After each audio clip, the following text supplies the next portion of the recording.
So the Flexi wing clampdown, did it work? Did it reduce the advantage that McLaren had? No.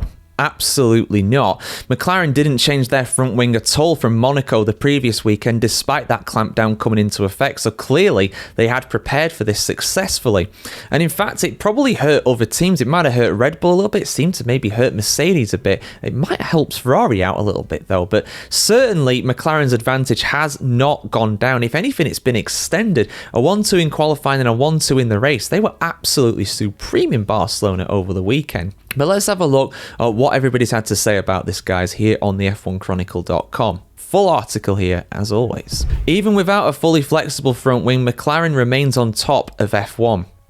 When asked about the FIA's much stricter flexibility check that have taken effect this weekend, Mercedes' George Russell quipped sarcastically, "Well, it's certainly slowed down McLaren a lot." It's a bitter pill for every other team, given the way teams are having to manage limited resources between developing the 2025 cars and focusing on the completely different rules for the following year. While McLaren still leads the pack, however, championship leader Oscar Piastri is wary. "Our opponents look fast," said the Australian.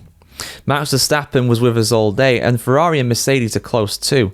Piastri revealed that McLaren's pre-Barcelona confidence that a stiffer wing wouldn't overly affect the performance was because the team had already tested it on track. Lando Norris has had a wing like this on his car before to get a feel for it, he said. According to Red Bull advisor Dr. Helmut Marko, the new wings may have squeezed the top teams closer together. Ferrari and Mercedes have closed the gap, he said, and so have we. As far as the wings are concerned, I still see a slight advantage for the McLaren, but the others are close. Now it's about the fine-tuning. But the big jump for the McLaren competition, which some have predicted, didn't happen. It did not.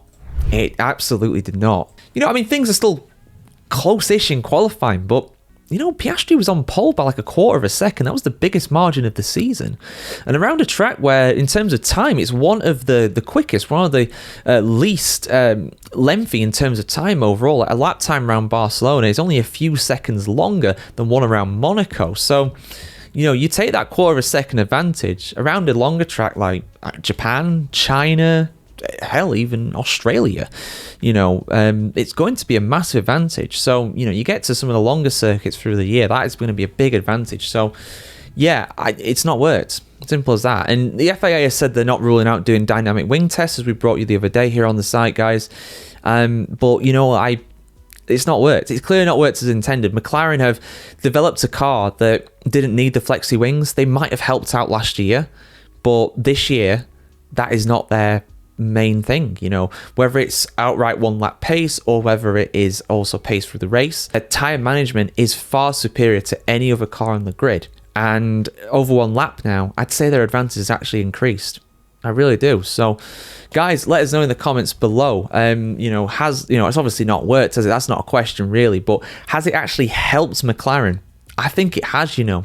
I really do think it has. But yeah, your thoughts in the comments are appreciated as always, guys. Like, share, comment, subscribe if you want to see more. Listen, have a fantastic day wherever you're on the world today, and we'll see you very soon.